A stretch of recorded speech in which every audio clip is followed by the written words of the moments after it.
اس میں ایک علامت ہائیوسیمس سے بھی ملتی ہے. ہائیوسیمس پڑھ چکے ہیں آپ؟ ہائیوسیمس ایک ایسی دوا ہے جو ٹائیفائڈ میں بھی بہت کام آتی ہے اور جنون کی علامتوں میں بھی، اور نوجوان لڑکیوں میں بھی بعض دفعہ ہائیوسیمس کی بیماری پیدا ہونے کی وجہ سے بہت ہی خوفناک قسم کا، اس کو کیا کہتے ہیں دماغی میں، ہسٹیریا سے پیدا ہوتا ہے. اور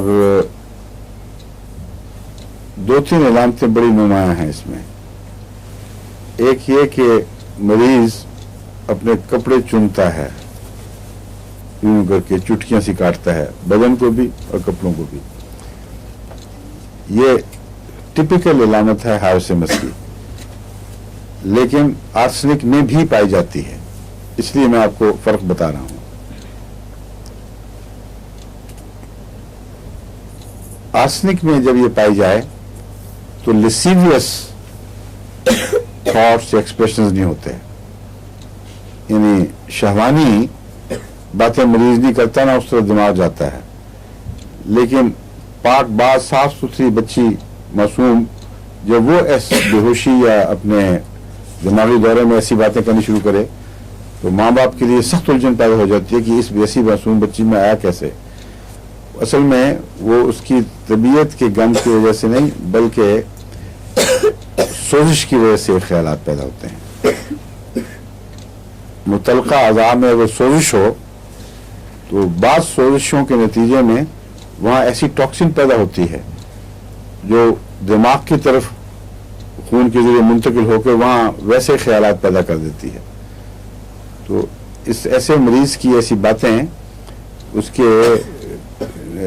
روحانی بیماری کی علامت نہیں ہے، جسمانی بیماری کی علامت ہے. یہ آرسنک میں ہے جی؟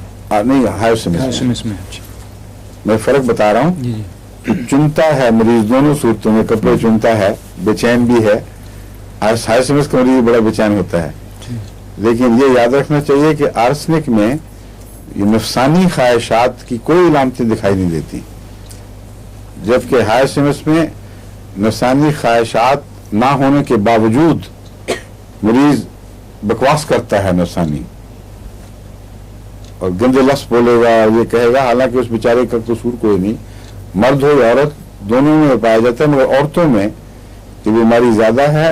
یعنی اگر یہ ایسی ہو تو اور زیادہ آکورڈ ہو جاتی ہے لوگوں کے لیے، ان کے والدین کے لیے بڑی سخت الجھن پیدا کرتی ہے. ڈاکٹر آیا باہر سے اور بچی کو دکھایا تو اس نے آگے سے ایسی باتیں شروع کر دیں تو وہ شرمندہ ہوتے ہیں کہ ڈاکٹر کیا اثر لے گا کہ یہ بچی کی پرورش کیسی ہوئی ہے، حالانکہ قطعاً قصور نہیں ہوتا. اس لیے بہتر یہ ہے کہ ہومیوپیتھی ڈاکٹر کو بلایا جائے، وہ فوراً سمجھ جائے گا. لیکن ایلوپیتھ کا کوئی پتہ نہیں، وہ خام خواہ کی ہسٹری بنا لیں کوئی. ٹھیک ہے نا؟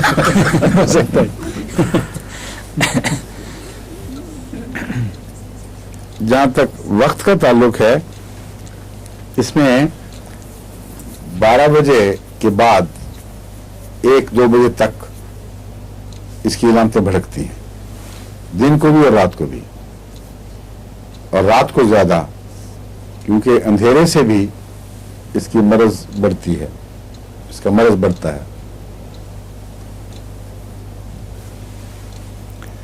اور خوف محسوس کرتا ہے آرسنک کا مریض، اور خوف کے نتیجے میں کمپنی چاہتا ہے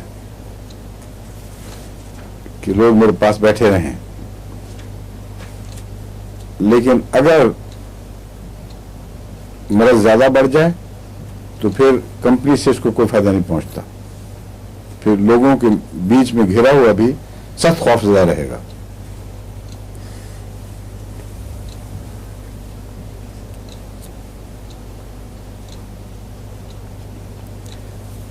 اس کے مریض میں مرض میں بعض دفعہ ورمیں پیدا ہوتی ہیں، کیونکہ گردے سے بھی اس کا تعلق ہے، اور بعض جگر وغیرہ سب کے اوپر کچھ نہ کچھ سرس انداز ہوتا ہے. آپ کو میں بتایا تھا فاسفورس میں بھی ورمیں نمایاں ہیں، سارے جسم پر اس کی ورمیں ظاہر ہوتی ہیں. آرسنک میں بھی جسم پہ ورمیں ہوتی ہیں، لیکن اس کی آنکھ میں اوپر بھی اور نیچے بھی